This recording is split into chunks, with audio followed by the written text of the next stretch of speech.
Сәлеметсіздер ме? Бүгінгі біздің тақырыбымыз зәр түзу жүйесінің патофизиологиясы. Біз алдыңғы видеоларда бүйрек анатомиясын, физиологиясын қалай зәр түзетінін, қалай қанмен қамтамасыз етілетінін айтқан болатынбыз. Жоғарыға сілтеме қалдырып кетем, егер де көрмеген болсаңыздар кіріп көрулеріңізге болады. Енді біз бүйректің адам организміндегі қызметтерімен танысып болайық. Бүйрек адам организмінде бірнеше қызметтер атқарады. Олардың бірен-саран тоқталып кетсем, бүйректе негізгі фильтрация, реабсорбция, секреция процестері жүреді. Яғни фильтрация ол адам организмінен зиянды заттарды тазалап отыр. Реабсорбция ол адам организміне керек, бірақ та фильтрациядан өтіп кеткен заттарды қайта сіңіріп алып отырады. Секреция адам организміне қажет емес заттарды фильтрациядан өтпейді, бірақ секреция арқылы тамырлардан түтікшелерге қарай өткізуге болады. Одан кейін қан қысымын реттеуге қатысады. Адам организмінде артық суды шығару арқылы қан қысымын төмендетуге болады. Одан кейінгісі эндокринді жүйелерге қатысуы мүмкін. Бүйрек өзінен ренин гормонын өндіреді, яғни ол ренин, ангиотензин, альдостеронды жүйені белсендіреді. Сол арқылы адам организмде гиперволемияны тудыра алады. Қан түзуге де қатысады. Қан түзген кезде бүйректен сүйектегі эритроциттердің түзілуін ынталандыратын эритропоэтин бөледі. Осы эритропоэтин арқылы бізде эритроциттер түзілетін болады. Одан кейін терморегуляция, адам организміндегі артық суды шығару арқылы температураны реттеп отыруға болады. Және де ацидогенез, аминогенез, су тұз алмасуын реттеуге қатысады. Енді бүйректе әр 4 минут сайын айналымдағы бүкіл қан көлемі бүйректі бір рет айналып өтеді екен. Және де осы есеппен алғанда тәулігіне 180 литрге дейін қанды бүйрек тазалайды екен. Енді біз зәр түзуге қажетті қысымдарды атап өтсек, оларды фильтрациялық қысым деп атайды. Негізгі үш қысым әсер етеді оларға: гидростатикалық қысым, онкотикалық қысым және мембраналық немесе капсулалық қысым деп атайды. Гидростатикалық қысым бұл әкелуші артериола мен әкетуші артериола арасында диаметрлерінің өзгешелігіне байланысты гидростатикалық қысым туындайды. Яғни әкелуші артериола диаметр үлкен, әкетуші артериола диаметрі кіші. Осының әсерінен гидростатикалық қысым туындайды. Одан кейінгісі онкотикалық қысым. Онкотикалық ол биологтарға байланысты. Биологтар табиғаты гидрофилді болып келеді. Және де олар гидрофилді болғандықтан өзіне суды тартады. Ол фильтрацияның түзілуіне кедергі жасайды. Фильтрацияның жүруіне кедергі жасайды. Мембраналық қысым бұл бомб капсуласындағы қысымды атаймыз. Егер мына жерде зәр болатын болса, онда ол фильтрацияның түзілуін, фильтрацияның жүруіне өз кедергісін жасап отыратын болады. Енді бізде бүйректе негізгі 3 процессті айттық. Олар фильтрация, реабсорбция және секреция. Енді осылардың бұзылыстары. Біз фильтрацияның бұзылысын тоқтайтын болсақ, фильтрация не жоғарылауы мүмкін, не болмаса төмендеуі мүмкін. Енді фильтрацияның төмендеуіне тоқтала кетейік. Фильтрация бүйрекке дейінгі себептерге байланысты және бүйректік себептерге байланысты фильтрацияның төмендеуі болуы мүмкін. Бүйрекке дейінгі себептеріне адам организмінде шок, коллапс, қан жоғалту, сусыздану болуы мүмкін.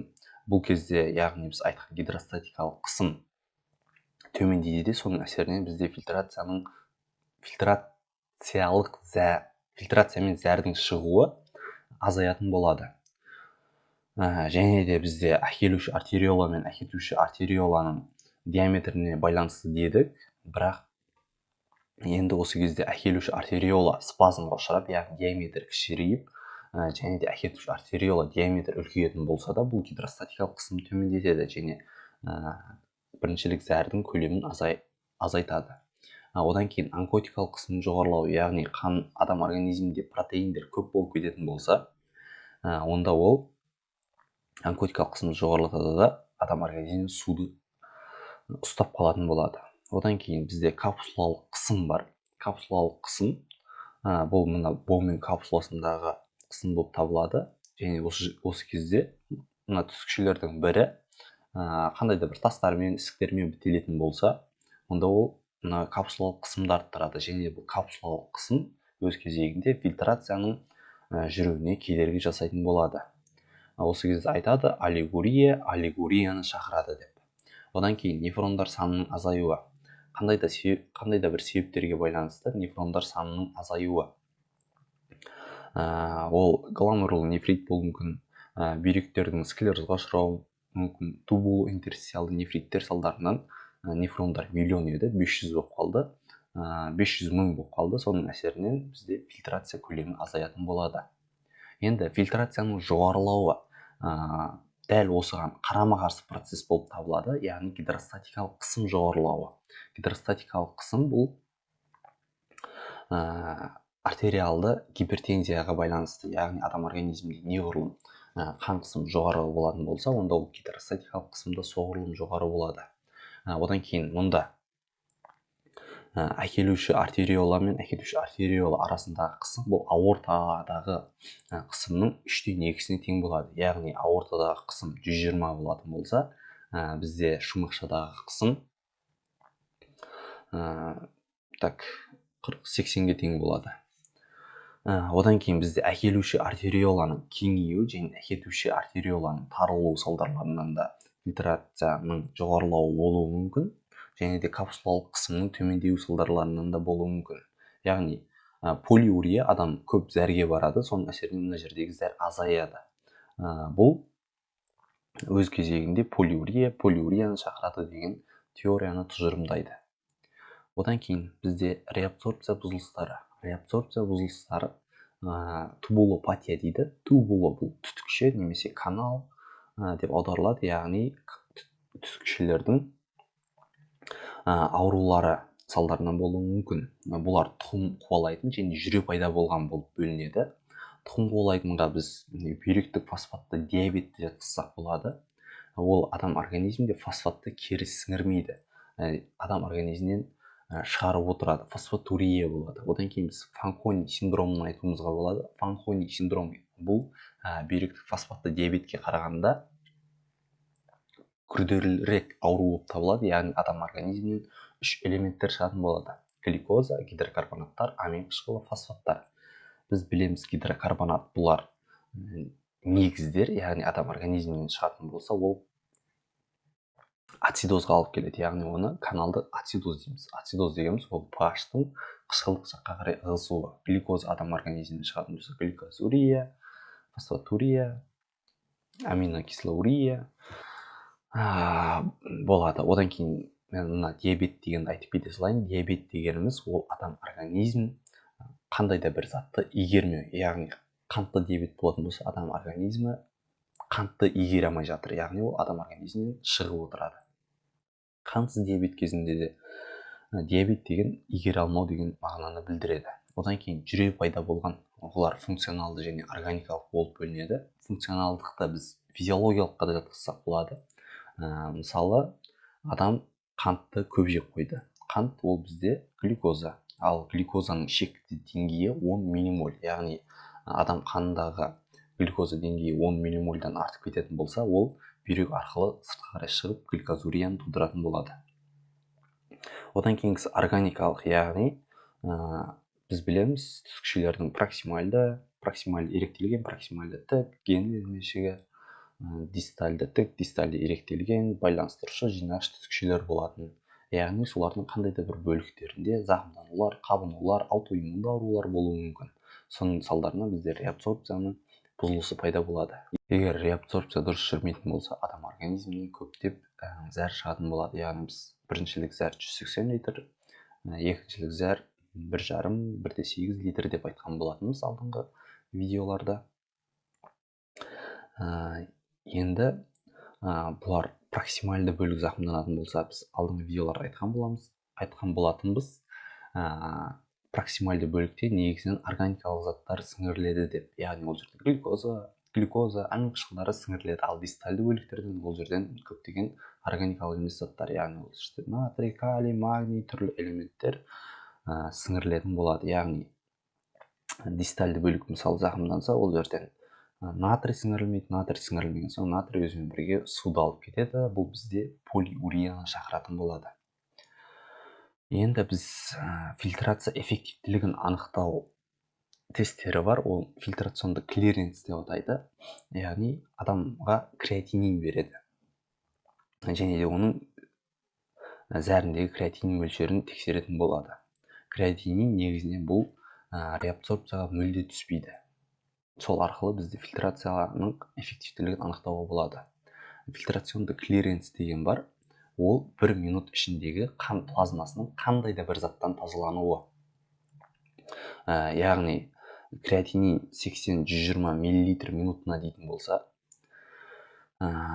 ол креатинин шығып жатыр деген сөз емес, ол 80-120 мл қан 1 минут ішінде креатинин тазаланып жатыр деген сөзді білдіреді. Одан кейін реабсорбцияның қызметінде бағалайтын бар, яғни ол фильтрационды реабсорбционды клиренс деп атайды. Яғни ол фильтрациядан өтеді, бірақ реабсорбция кезінде қандай да бір бөлігі сіңіріліп алынады. Мысалы, глюкоза үшін ол 0-ге тең болады.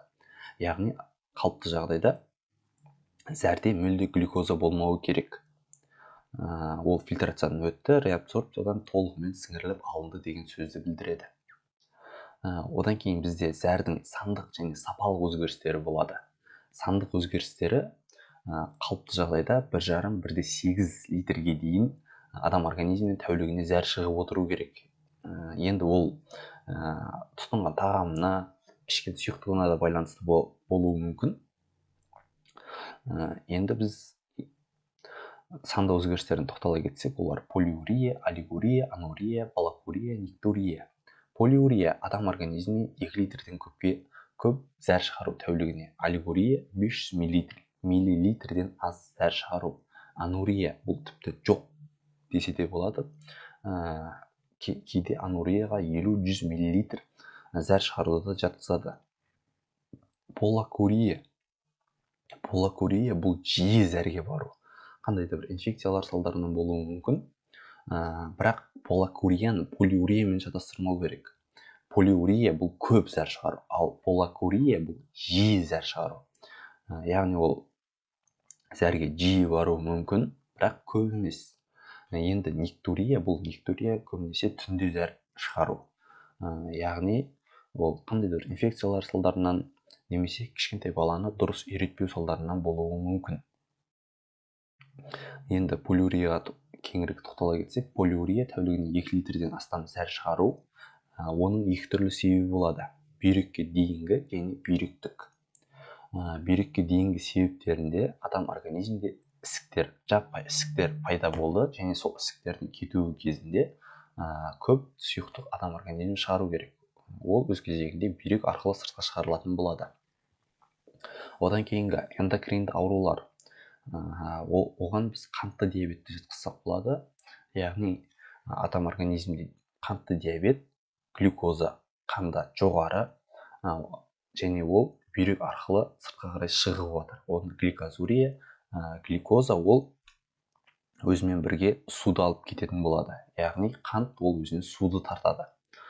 Сол арқылы полиурия болуы мүмкін. Одан кейін қантсыз диабетті жатқызуымызға да болады. Қантсыз диабет ол гипофиздің артқы бөлігіне бөлінетін вазопрессин гормонына байланысты. Вазопрессин ол жинағыш түтікшелерде судың реабсорбциясына қатысады.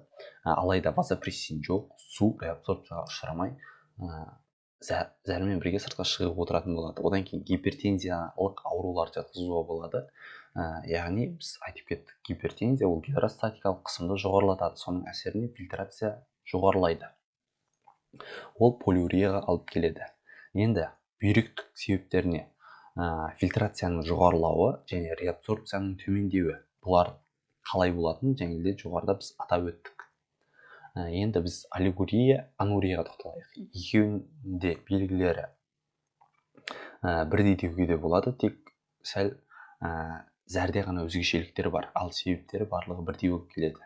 Олардың бүйрекке дейінгі, бүйректік және бүйректен кейінгі себептерін ажыратады. Бүйрекке дейінгі біз полиурияда айттық, ісінулердің тарауы дедік. Енді олигурияда бұл ісінулер пайда болуы, яғни тіндерге су сіңіп ісінеді де айналымда қан көлемі азайып, адамда аллегория пайда болады. Одан кейін гипотензия бұл гидростатикалық қысымды төмендетеді. Соның әсерінен аллегория пайда болады.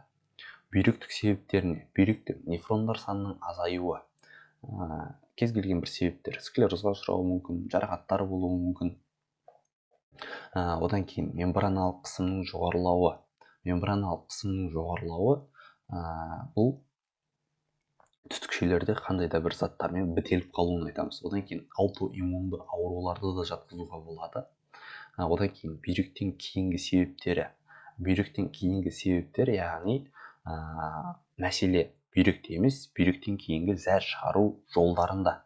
Зәр шығару жолдары таспен бітеліп қалуы мүмкін, ісіктермен қысылып қалуы мүмкін, түрлі жарақаттар болуы мүмкін. Соның әсерінен бізде аллегория, анурия пайда болады. Енді зәрдің сапалық өзгерістері, яғни қалыпты жағдайда болмайтын, болса да аз мөлшерде болатын заттардың бізде зәрде көп болып кетуін айтамыз. Бұл бірінші кезекте бүйрек ауруларында көбінесе протеинурияны бақылайды. Себебі зәрде белоктардың болуы адам өмірі үшін қауіпті болып табылады. Белоктардың зәрде болуы ол протеинурия деп атаймыз. Қалыпты жағдайда 0,33 грамм литрге дейін шықса бұл қалыпты, бірақ та одан көп болып кететін болса, онда бұл бүйректің ауруларына күдік туғызады. Енді белоктар бізде тәулігіне 3 грамм литрден көп шығатын болса, ол нефротикалық синдромға жатқызады. Оны алдағы сабақтарда айтатын боламыз.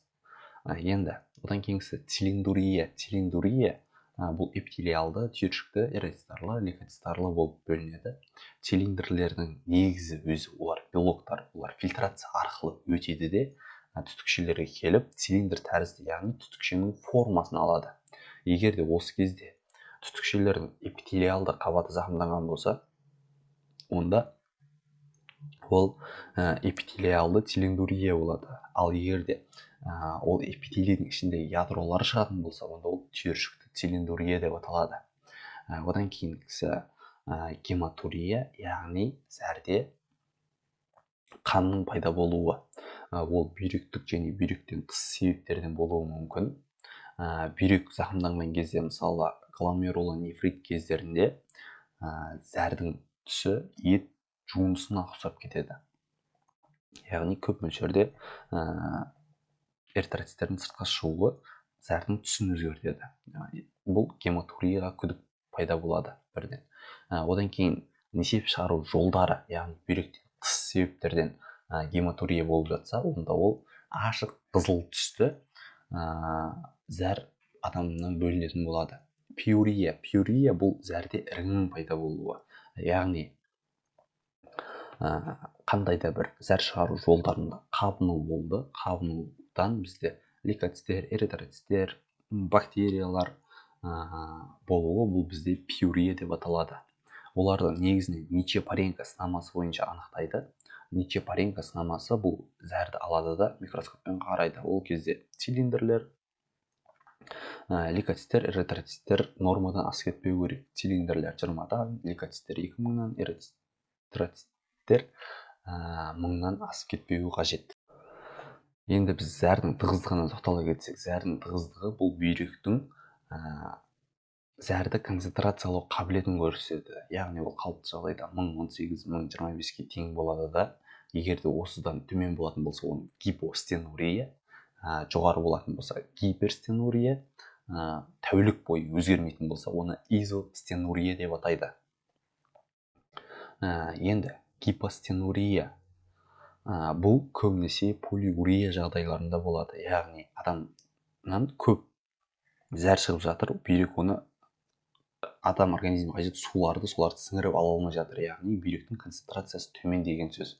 Бұл гипостенурия. Ал гиперстенурия бұл гипостенурия қарама қарсы, яғни аллегория кездерінде болады. Адам организмнен зәр шықпай жатыр, шыққан күннің өзінде өте аз мөлшерде.